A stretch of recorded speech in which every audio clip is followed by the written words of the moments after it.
Well, welcome everybody to the Family Biz Show.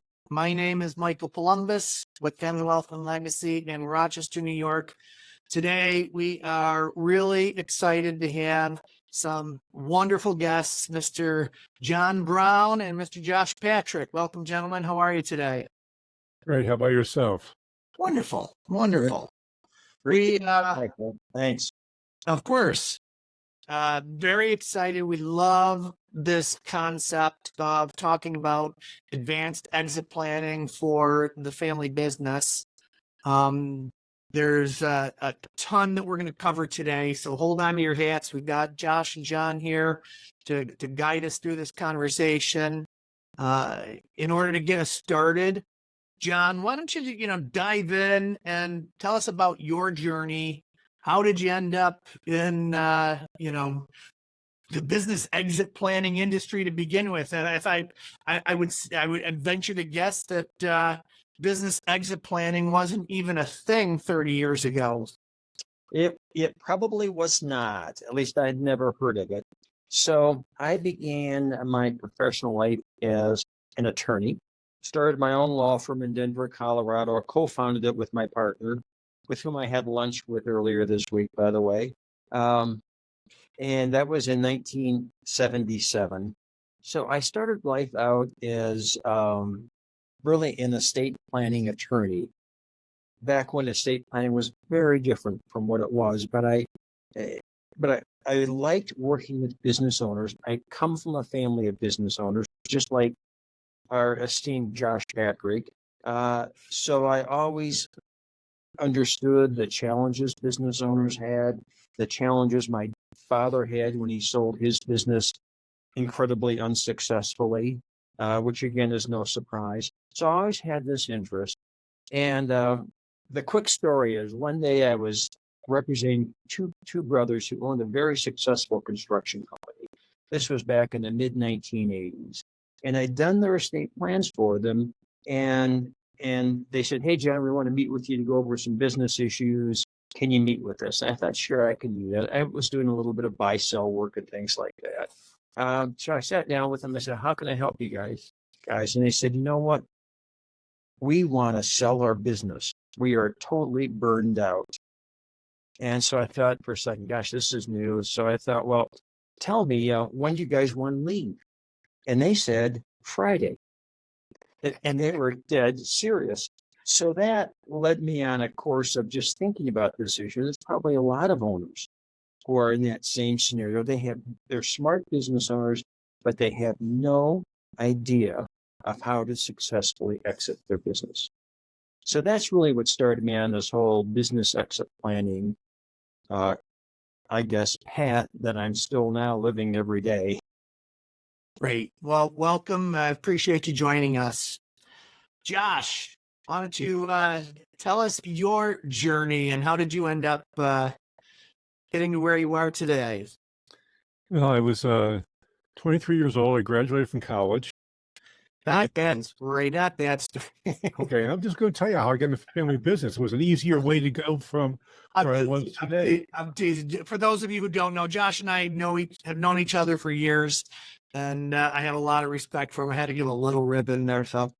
I'll follow you, Michael, because I've known him for years as well. So we'll just beat on Josh for this entire podcast. So I'm between you two, so I'm going to be ping pong back and forth. I can see. But anyway, I went into family business because it was a path of least resistance, and that happens more often than you would be than not, I would think, with family businesses. Ended up leaving my father, bought a small piece of his business, grew it to 90 employees. After 20 years, I realized the food service and vending business was a terrible place to be and sold it. And I looked around and said, what's next? I joined a national life insurance company, was there for a year and a half, till I realized that, life insurance companies want to sell life insurance. And my specialty was working with private business owners. And frankly, they wanted a whole lot more than that. So we opened our own wealth management firm. That kind of morphed into helping people create what I call a sustainable business, economically and personally sustainable business. A piece of that is exit planning, because at some point, someone's going to leave their business.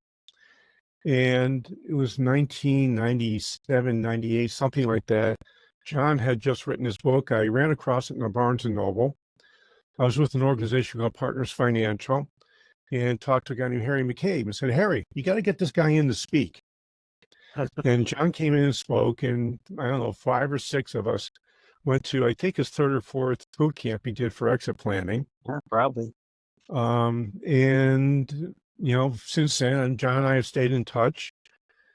We talk about exit planning a lot. We don't do a lot of it because what we find is when we get someone ready to exit their business, they don't want to because they're having too much fun and making too much money. So exit planning is certainly a piece, but it's a piece that happens further down the road than most people think it does. Great. So let's dive right into that. And John, why don't you kind of tee this off a little bit? Just what is exit planning? How do you define exit planning, you know, today, and why does it matter? So first of all, I generally agree with what Josh just said. Owners don't really want to start exit planning right away. They don't understand what it means. But that's also not what most exit planners, at least the exit planners we train, do. They don't do an entire exit plan right away. So an exit planning is just helping an owner be able to exit her business on her terms, whatever that is, with money, to whom they want to transfer it to, when they want to exit, and a variety of other aspirational goals. So we have a process that we've developed and refined over 25 years. We have a lot of tools that advisors use. So we're a membership-based organization. We support other advisors, lawyers, CPAs, financial planners, etc. And we give them some training, but we provide them with tools to actually accomplish that. It might be a planning tool that creates plans. It might be a specific tool that accomplishes something that an owner wants to accomplish. Exit planning is almost a misnomer, even though our website is exitplanning.com. We're focusing on first understanding the challenges an owner has, different challenges for different owners. You guys see the same thing as I do, and then addressing that challenge. And once that's done, we might move on to the next challenge. We might move on into more of a planning role with the owner. And I'll shut up in just a second. What we find is with almost all business owners, it's important to start with understanding first, what are the owner's goals and aspirations, and refine those. Secondly, what are the resources available today for that owner to achieve his or her goals? And then lastly, is there a gap between the resources the owner has and what the owner is going to need in order to exit on her terms? We need to do that whether we're doing a buy-sell agreement, whether we're doing an employment agreement for a key employee, whatever. If we don't start with understanding what the owner wants and needs and has, we're not going to do a good job for the business owner. Agreed. You know, we call that, Michael, scratching the itch, meaning that if you don't deal with what the business owner has on their mind, you never get a chance to talk about the important stuff that they really should be thinking about. So, as John just taught, we actually have a process we call the alignment conversation, which basically is the first thing we do when we talk to a person is, where are you now? Where do you want to be in the future? What's the gap between the two? And what's the value of filling that gap? And if they decide they want some help, then we just say, hey, would you like some help? And they say yes or no. If they say yes, we say, would you like us to help you? And that's a very complicated sales process. This is every planning process. If you're planning to build an automobile, you need to go through this first stage. What does the automobile driver want, right? What does he have, and so on. So it's foundational in any type of professional practice that deals with people who want to accomplish something, some kind of a planning goal. And that is, Josh, you may have a better view of this than I do. Most advisors don't represent their clients that way. They don't start out there. If you're an insurance advisor, you're going to sell insurance. If you're a financial planner, you're going to get assets under management. If you're an estate planning attorney, you're going to do an estate plan and so on. We never bring up what is most concerning to a business owner. And that's what we try to do at Exaplan differently than the rest of the advisor world. Love it. Yeah, and that makes an awful lot of sense. Two things pop into my head is, obviously Josh and I get along really well. John, we just met, but it was already kindred spirits because when we, put together wealth plans for clients, we in 2019, our team won the Plan Plus global financial planning competition. Wow. And I asked them, I said, why, you've seen plans for years. Why did we win? And they said, number one, it was because when you look at your plan, you didn't sell anything. You solved their problems. It was all about them. And that just really makes all the difference in the world, doesn't it? Yeah. It's the old, if all you have is a hammer, Then everything's a nail. yeah. And When I owned my vending company, I would have people walk in my office on a regular basis and pitch me whatever they pitched. And more often than not, in fact, I would say about 95% of the time, they came in with a solution looking for a problem. Right. And when I sold my business, my primary guiding principle I left was I'm not going to do that. Smart. And John, you said one other thing that I just want to hit on. I think, Josh, you might have said, I don't remember the alignment conversation. Just, you don't know this, but over the last 3 months, I interviewed probably close to 20, 25 family business members. And the interview process was all about, what are the biggest pains that you're experiencing as a family-owned business? And to a T, the number one biggest problem that they faced was a lack of alignment among family members. It causes the friction. It causes the family fires. It was everything to them. And so, spending the time to have that, as you call it, the alignment conversation, and, doing that not just for the owner, but for all owners and all family members. That's one of the things that we've, started to bring to the table that has really made a giant difference for people. So I spot on with, your thinking there.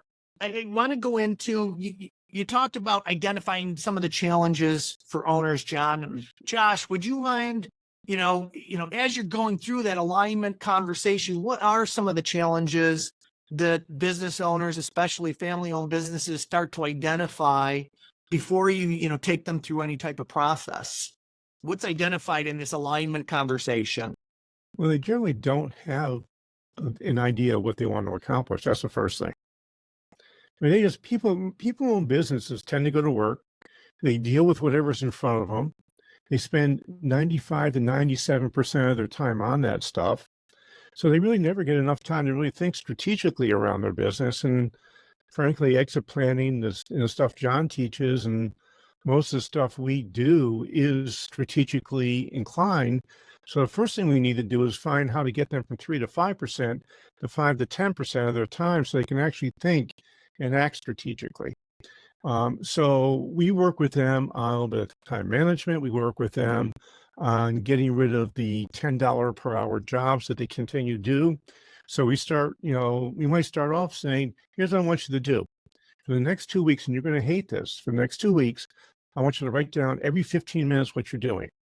And at the end of that 2 weeks, we're going to look at everything on there that you could hire somebody else for $25 an hour or less. And we're then going to have you move all of that off your plate, which means you're going to need to learn how to delegate effectively. And it's the hardest skill any business owner ever learns is to one of these screw up they screw up 100% of the time the first time they do it. And in my experience, 75 to 90% of business owners give up. They say it doesn't work. Agreed. John, what are some of the other challenges that the business owners, again, because we're the Family Biz Show, especially inside of family businesses, what are some of the other things that pop up? You never know when you first start working with an owner what those challenges are. So the first thing that we do is what most of our members do, I should say, is they provide an assessment that they want the owner to take to identify what is most concerning to that owner today. Because usually you have to deal with those before you can move on to more comprehensive planning. As it's the same with the family business owner. If your client says, my son doesn't talk to me in the business, my daughter's not talking to me because she thinks I'm favoring my son, until you kind of deal with some of these issues that are right in their face, it's hard to move into a more reasonable planning scenario. So that's really the first thing we do. The other thing I would say about family businesses is they have exactly the same problems non-family business owners have, just more of them, because they're dealing with family. So you've got an added layer to all of the other challenges and opportunities of closely held business ownership. And that's probably why we all like working with family-run businesses, because there are larger problems, greater problems, more complex problems sometimes, not all the time, and we can help them. And one of the things that's missing for almost every planner I talk to with family businesses, and this is with male-owned, male-run companies, is that the advisors forget to talk to the spouse. And if you're not talking to the spouse and including them in the planning, I can almost guarantee it's going to blow up in your face, because they have an agenda that is usually diametrically opposed to their spouse who's running the business. And if we don't deal with that, we're not going to get anything done. Love it. Okay, you'll appreciate this, Josh. We started a client advisory board this year, and the very first meeting, one of the spouses of the owner chimed up and said, we love the assessment that you send out on an annual basis to check in on, how we're feeling about things and what our objectives are. But you need to create a whole new one, because everything on the business is focused on the owner, not on the spouse. You're not asking me the right questions that are important to me. So Josh, that's huge. We always, thought that we would do that verbally, but they actually said, we want a list of questions put right in front of us so that we can have the time to think about it, not just do it while we're on the spot with you. So hugely important. And that was echoed on all of the spouses, whether it was male or female, didn't matter. It's if you're not in the business, you don't know all the different pieces. You don't always know what to be asking. So great point. John, you started doing this 25 years ago plus. What's changed, over that period of time? And how did you, when we're talking about a family business who may want to keep that legacy going, why is this stuff, why is it important for them as well? Well, I don't think, the actual process has changed. I think there's more awareness of the need to do planning work with family-run businesses in the advisor community. I think there's just more general awareness of that need, but that doesn't mean that there's a lot more planning work that's effective is going on, because I think most advisors, which is natural, they tend to know their profession well. Working with family-run businesses is not something that is taught as a major area in any of the professions, really. It's something that I'm guessing Michael and Josh and I have all learned by experience, which by definition means we've made a lot of mistakes along the way, and hopefully we've learned from them.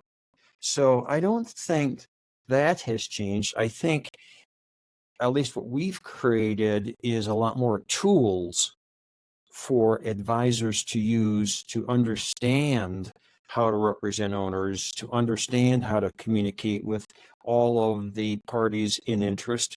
And again, obviously it's the other spouse, but it might be all of the children. It might be the spouses of all of the other children. It might be the key employees who are wondering what in the heck is going on with the transition planning, if any, in this family run business, and what is my future in this company? So it's the perspective has broadened, I would say, at least with our members over the last 20 or 25 years, to encompass a lot more non-technical, non-legal issues and challenges. And Can I add on to that for a second? only if you agree with me, Josh. Well, I happen to agree with you because we thought about this for 20 years before you finally said, gee, there's more than technical. But there's another piece here, which Susan Bradley brings into the party, which is how to manage the transitions. Yeah, if we don't manage transitions well, we are not going to get the job done. I mean, if you talk to a third-party M&A person, they're going to tell you that a bunch of their deals blow up because they get to the letter of intent or a sales agreement, and the owner looks over the ledge, doesn't see anything that's a good future viable option for them, and they pull it from them.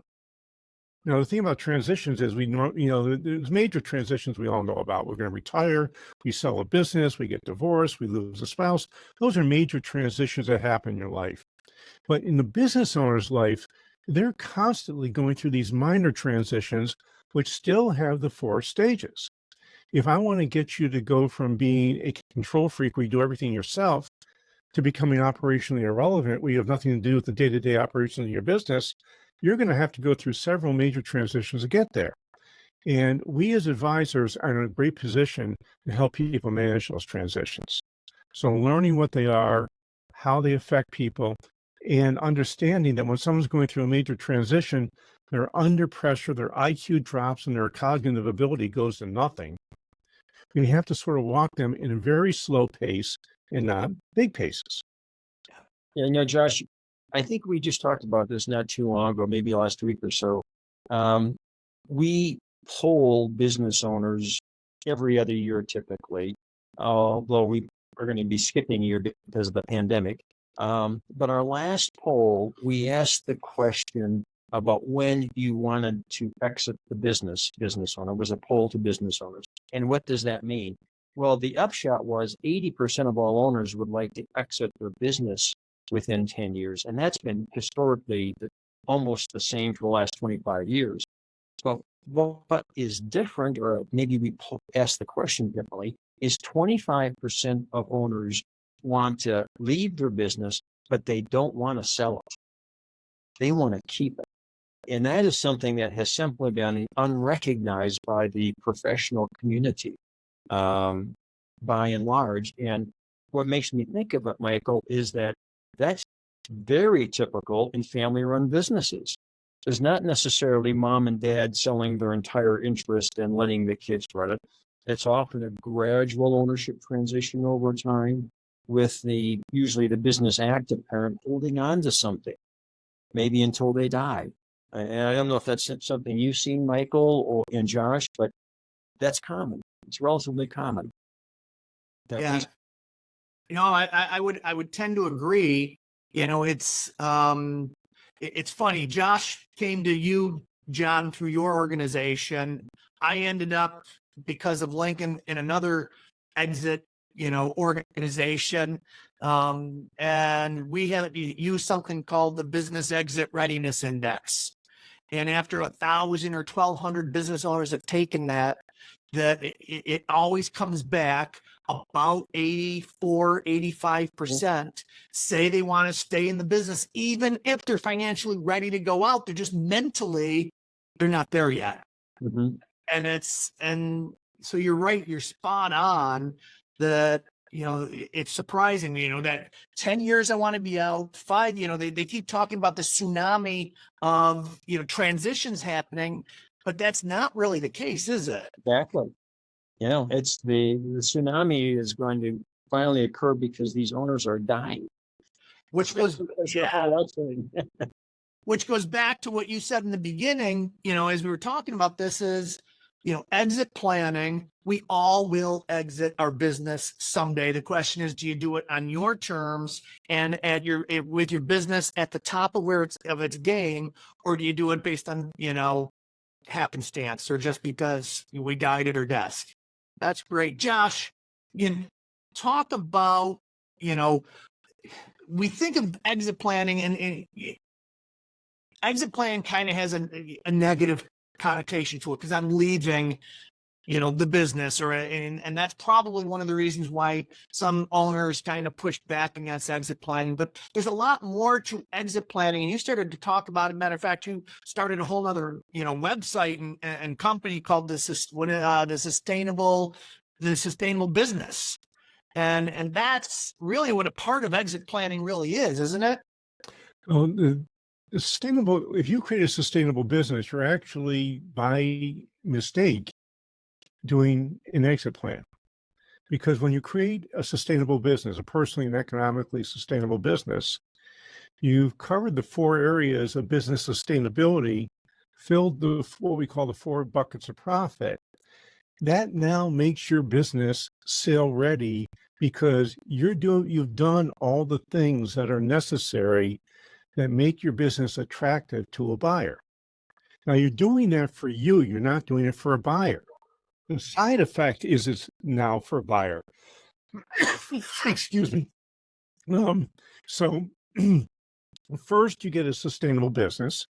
That sustainable business, once you reach there, becomes a sale-ready company.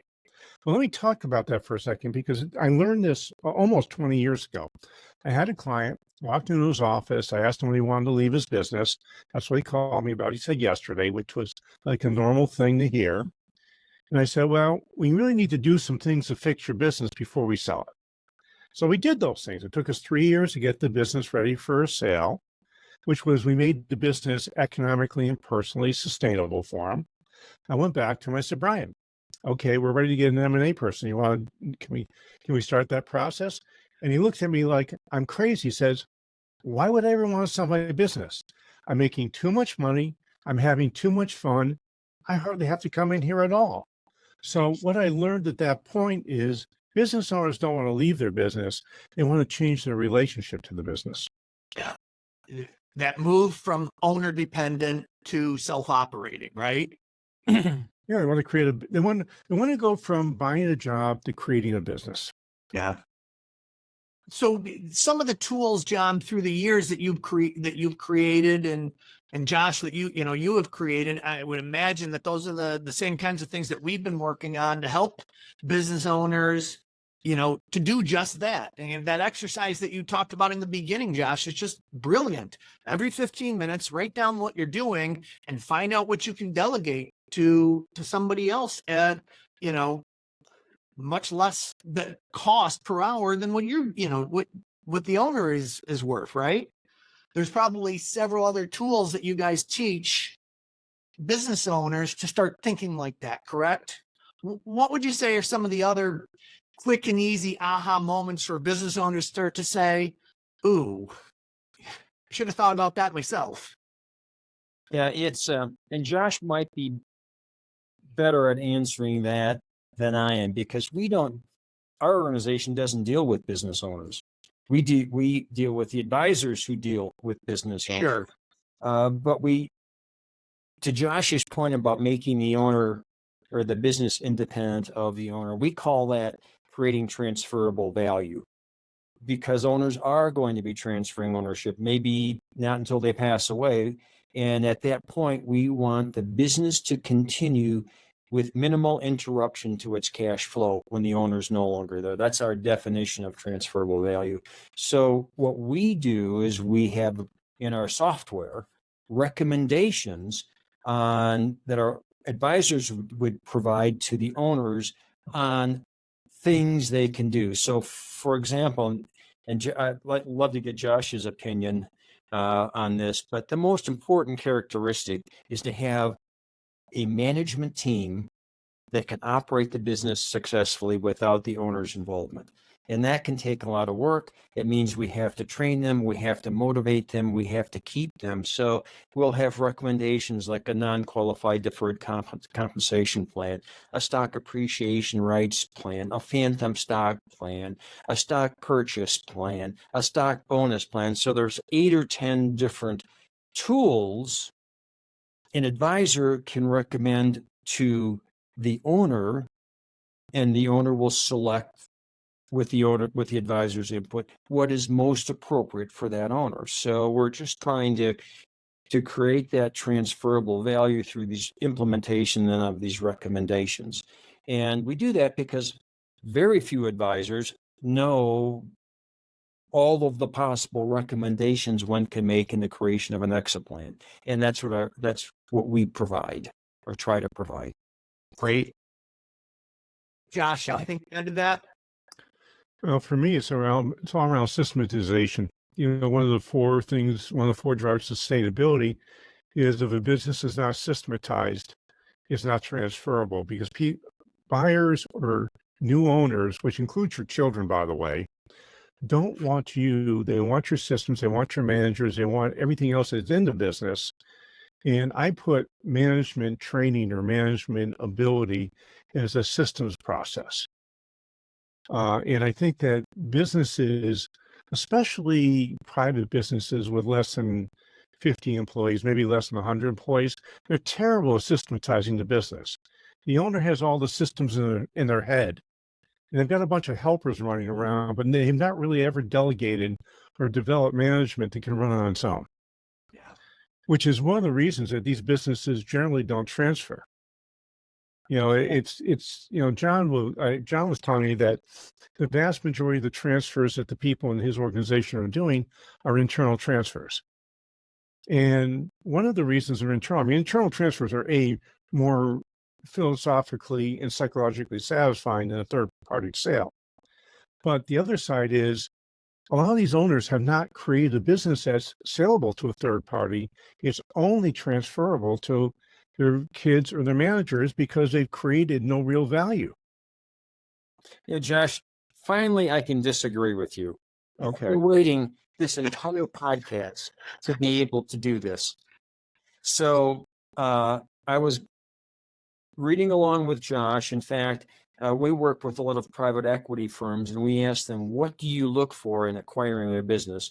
And the top 3 items consistently are a management team that's very good, operating systems that are state of the art, to Josh's point.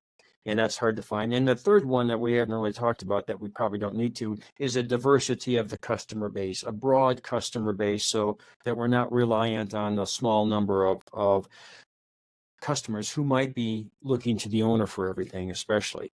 So that's one thing. But we don't believe you can transfer a business successfully to insiders unless you have all of the qualities needed for sale to an outside third party.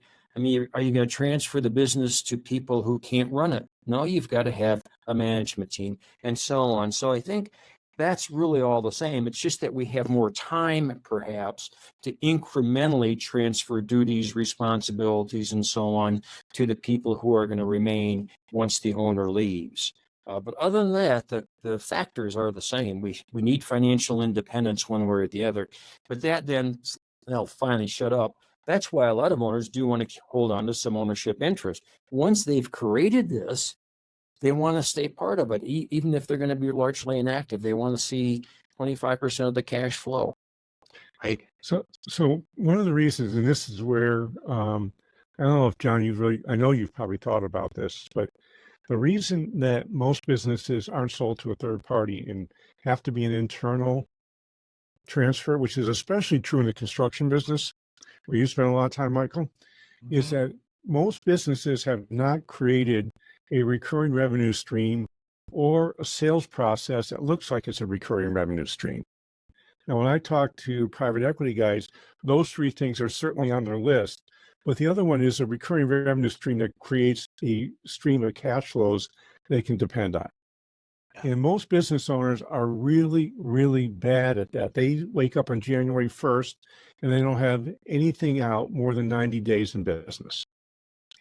It goes to exactly what you were talking about, Josh, is if I'm always working in the business and I'm just doing task after task after task, I'm not tackling, as Stephen Covey said, the rocks, right? What are those big things that are really important to take the business to the next level, like putting an operating stream, an operating system in place, or adding new income streams to the business so that are duplicatable and repeatable, so that we do become more attractive, right? Yeah, absolutely. Yeah, I think that's true, but I think that's also truer of smaller businesses.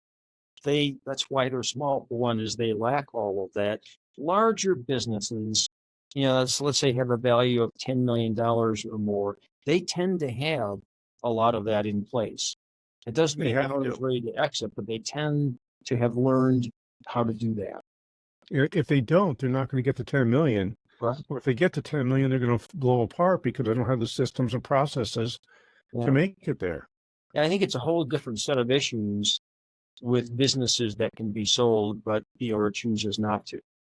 Sure. And the truth is, most businesses in the United States, I mean, there's only 6 million or 28 million that have any employees, and only 300,000 do more than $5 million in sales, and only 150,000 do more than $10 million in sales.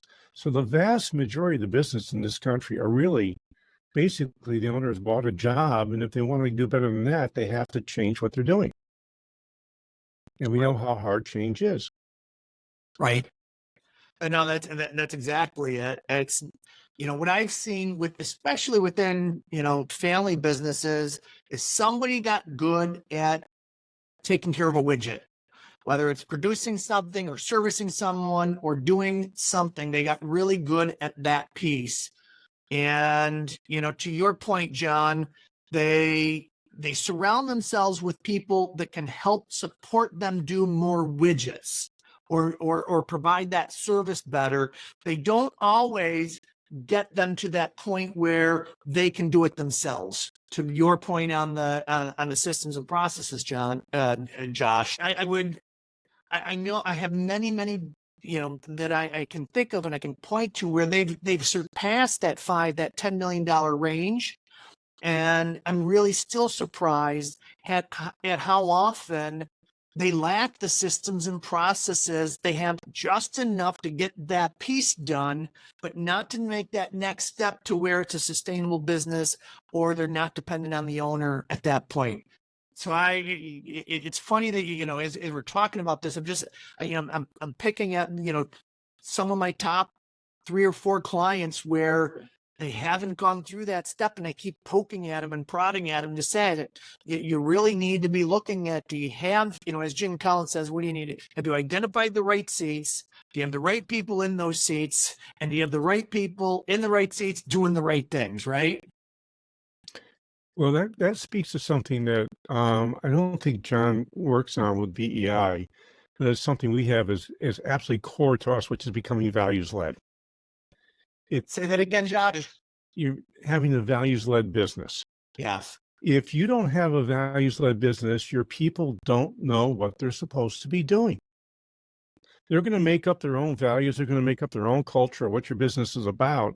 It's your job as a CEO to say, here are the values we have, here are the clarifying statements around these values, and here's how they apply to different parts of our business. They're great teaching tools, and they're great tools for attracting the right people to your company. When Jim Collins talked about right person, right seat, right person is all about values. In fact, if you read his books, the first 50 pages of his books are about how to create a values-led company. And in his research, he says, and that's the difference maker between the great companies versus the good companies. Yep. Agree. And we look at that, those two pieces, is the values, is what is your core purpose beyond profit? Because, we're all doing stuff. John, you're teaching advisors how to help people, exit their business. And Josh, you're talking about sustainable business and exit planning. You know, we're talking about how do we get the family business aligned, but at the end of the day, what is their purpose beyond profit? Because there has to be something bigger that draws. And for me and my team, we sat through a process and tried to figure that out. And for us, what we came to is we want to inspire change. And now we've defined that. We haven't changed the words, but we want to inspire positive change, because you can inspire both positive and negative change. But that, everything that we do, that when we're meeting with business owners, we're asking them to change. And it wouldn't matter for us. We do it through wealth management and, exit planning and, putting systems and processes in place for the business to help, grow the business value. That's how we do it. And we make people uncomfortable. So we have to inspire that level of change. But we could also do that if we were in the schools. If I was a college professor or whatever business it was. And, one of our, clients, their core purpose is making good things happen. And it's really interesting as you look at the different businesses that they've acquired and they've run through the years. Some of them don't even look, they're not even in the same industry. They just totally went another place. And they're like, yeah, but we're really still making good things happen. And that's really what matters to us. It's not so much, we'll learn all of the ins and outs of how to run that business as long as we're making good things happen out in the world. So Josh, hats off on, values and core purpose. So I would add one thing to that company. I would be asking them to give a definition of what making good things happens means. Yeah. Tony Robbins used to have this exercise he did at the beginning of all of his workshops back when he was Tony and not Anthony, which was back in the early 80s, by the way. And he would have us get in groups of 8 or 10 people, sit around a table, and he would use the word picnic, because we all supposedly know what picnic means. I write down the first 10 words that comes into our mind about the word picnic. And then we'd go through, and everyone would read off their list and see how many words all 8 of us have in common. It would usually be somewhere between 0 and 1. Once in a while, we'll get up to 2. So if you're not defining what your terms mean, nobody knows what you're talking about. I mean, it's a nice move above having no values, but without a definition what the value is, your people don't know what you're talking about. Yeah. Love it, Josh. That's powerful. Thank you. Yeah. I guess, again, since my perspective is a little different than certainly Josh's. What a surprise. So in our world, working with advisors, the way we respond to this values-based discussion and how to implement that in company-wide is to have business coaches on your team of advisors. Because I believe, Josh, and you are an exception in so many ways, that you are an exception in that you are a business advisor, but you have this values-based approach, which I suspect you've done a lot of reading, you've done training, you've worked with business owners for 20 years to develop that. Well, that's not what most advisors, frankly, want to do. That's outside of their wheelhouse. They want to be helping owners develop a plan and execute a plan to do something, maybe deal with an issue, and they would bring in other advisors like a business coach. I mean, BEI has a business coach that we've hired and we work with, and they're very valuable. It's a very different discipline from what I'd call the basic professions, the lawyer, financial planner, CPA, and so on. It's a different way of approaching the business, and I think it's very valuable. But in our world, we would tend not to try to teach regular advisors that, because I think that it's too involved. It's too important to know just a little bit about it. And I think, Michael, you do the same thing. You probably have had some training in what you're just talking about. Agreed. We call that the purposeful side of planning. Yeah. And there's 2 sides of money. There's technical and there's purposeful. Both are different and both are just as important. If you don't deal with both, the other side falls apart. So true. So true. Talking about one of the notes I'm looking at, when we talk, Josh, but take either one of your inputs on this. Why would you say business owners are typically not interested in exit planning, but always interested in increasing their business profits? Go ahead, Josh. Go first. Well, for me, it's about seller's remorse. For years, I thought I could help people avoid seller's remorse, which is, we all have remorses when we move on. When we sell our company, we lose our social network, the phone stops ringing, all that kind of stuff. When I was in my food service business, I was telling a story. I was one of the 10 most well-known people in the vending and food service industry. I was the education chairman of the National Vending Association. I probably taught 400, 500 vending companies how to run their companies better. The year I sold my business, the phone literally stopped ringing. I used to have 5, 6 calls a week from people looking for information, asking for advice, stuff that really was good for my ego. Well, that completely disappeared. And it was a very lonely year, the year after I sold my vending company. I'm not unusual. I've never met a business owner who's left their business who hasn't had some form of seller's remorse. So if you have an advisor, that purposeful advisor, they can help you get through that transition. We call that passage as one of the 4 stages of transition. Going through that passage stage where you've left what you have, you're trying to figure out what your new normal will be. And that passage period is really messy and really ugly and really often painful, but it's to be expected. And most people aren't prepared for it. So and they have this sort of gut feeling that there's something bad on the other side. So instead of doing something, they don't do anything. Yeah. And so again, we call that a deal killer. Right. If the owner realizes it before there's a definitive purchase agreement, they just disappear. So yeah, I think that's really important. Michael, to answer your question about exit planning versus wanting to grow the business, I would not disagree with you, but I'd take maybe a different approach. I think our surveys of business owners show that 80% of owners know they need to plan in order to exit successfully, but they just don't want to do it now. And so we have to figure out what that now is. That now usually is a problem that they have in their company or something they want to attain specific in their company.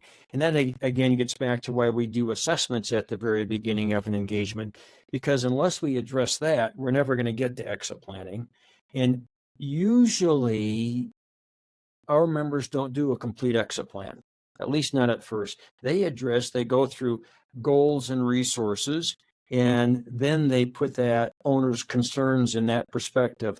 I'm having difficulty with a child in the business. My business is stagnant. It's not growing.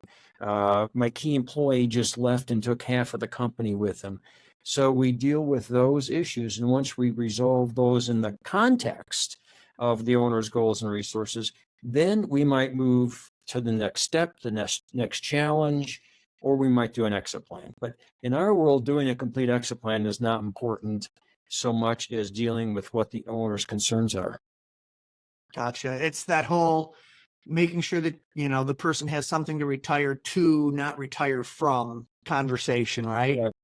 It's interesting. One of the ways that we tack that with the family-owned businesses is because that piece of legacy is pretty powerful. And with many of the family-owned businesses that we serve, what we've seen is that there's a really gratitude to the community for helping them to get to where they got to. And so, the way we may attack that is for the family to start a family foundation.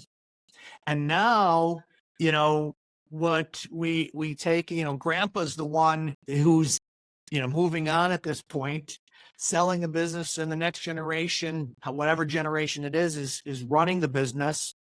But we want to put, grandpa and grandma or whomever that, is in that role in the position of the family, running the family foundation and becoming an elder within the family and working with the grandkids and helping by utilizing philanthropy as the playground to start to develop the future leaders within the family. So you can work with the grandkids in philanthropy, which is another business, and start developing those, those leaders at a very young age. It's just kind of, that's how we complete that circle for the family-owned I think business. that's a great idea. Yeah, it's a great concept. I don't hear about that very much.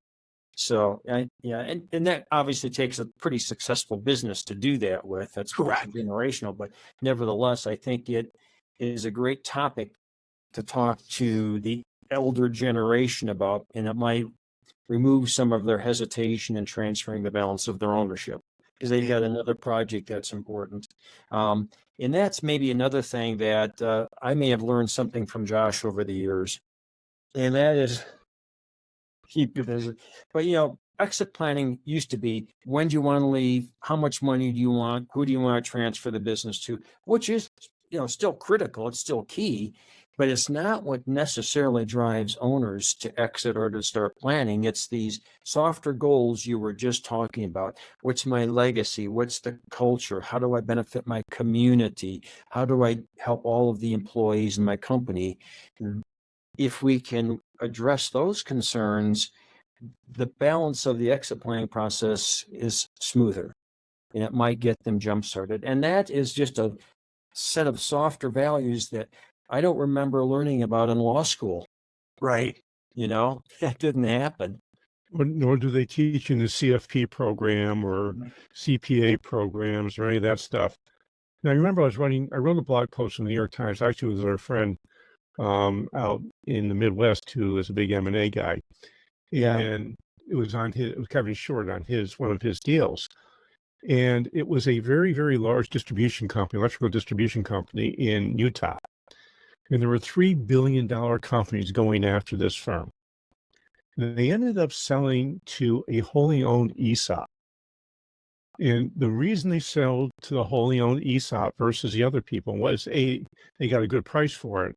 But more importantly, their people were made 100% invested in the ESOP as part of the negotiation. And they were very concerned with taking care of their employees and making sure they were well taken care of. And they knew the ESOP was a far better choice just because of how ESOPs run, and this particular ESOP ran. So they had a huge advantage. Not only did they have a tax advantage, right, because they were run out of quarterly tax-free as an S Corp, but they also had a philosophical advantage because as an ESOP, they were philosophically aligned with what the selling owners wanted to accomplish for their people, not for themselves. Yeah. They were going to be fine. They were getting 2 bucket loads of cash. So the real thing was now, what are we going to do for our people to make them feel honored and appreciated? Yep. Very consistent with Michael is saying as well, as looking at those aspirational goals. Yeah. Yeah. Josh, you taught me something when you were talking before, and you said, how do you identify a PERMA 5 and why it's so dangerous? And so would you, and I think that we're right at that point because we're just talking about those, we're always, putting this, teach us what a PERMA 5 is and why it's so dangerous. Well, when I first got into this business, I would ask a business owner, when do you want to leave your business? And if they were over 50 years old, I almost heard the word 5 years. And then I go back to that same business owner 2 years later and say, when do you want to leave your business? And they say 5 years. And 3 years after that, it was always 5 years. So I just dubbed that PERMA 5. And around 15 years ago, I finally figured out why it's PERMA 5. And the reason it's PERMA 5 is a business owner often strategically doesn't know how to accomplish what they want to accomplish, but they believe whatever it is they need to do will magically reveal itself and be fixed over the next 5 years. And unless they get some help to help them think that through, it's always going to be 5 years because they still don't know what to do. So that's where PERMA 5 came from. Sorry. So when I saw that question, Michael, that you sent, I thought, what in the heck is PERMA 5? So I Googled it. It's a totally different thing. I thought it was some type of and it's a theory of happiness if you Google Okay. PRIMA. And so, but that what Josh mentioned, and I'm sure you've seen it too. 5 years is like the exit time frame for most owners. And at one of our training sessions for advisors, I asked that question: why is it always 5 years? And somebody answered it, I thought was perfect. He said, well, 5 years is far enough away for owners to think they don't have to actually start doing planning yet, but it's close enough to think I'm really going to be able to leave in 5 years. So if it's this combination of I can still procrastinate, but I do have a destination in mind, and then the next year it's 5 years, and we call that the rolling 5-year exit. It's the PRIMA5 with a different name, different into it. And by the way, PRIMA5 exists all over the place. It's not just business owners. Right. Of course. John, for the advisors that are listening to this show, because I'm positive, and there's a bunch of advisors that listen to this. How do they get in touch with your organization? They just go to our website, exitplanning.com, and request more information, whatever. Yeah. And I would tell you, after all the time of talking with Josh through the years, and now talking with you, that if an advisor is thinking about being able to help business owners with exit planning, I would highly recommend that they reach out to you. Nice job for you with thank you for all the work you've done. Josh, how do people get a hold of you if they'd like to? Easiest way, just email me, jpatrick@stage2planning.com. That's the number 2.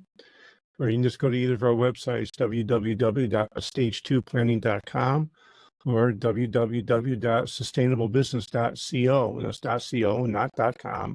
I didn't forget the M. Couldn't get the M. Unless you wanted to pay an arm and a leg for it. I don't think I could be got it for that. Some environmental group that has it. Beautiful. Well, I just want to say thank you to the both of you for joining us today. This has been really informative and a great conversation. Again, my name is Michael Columbus. This has been the Family Biz Show. I'm with Family Wealth and Legacy in Rochester, New York. If I can help you in any way, feel free to reach out to us. And thank you for joining us today. We'll catch you next. Have a great day, everybody.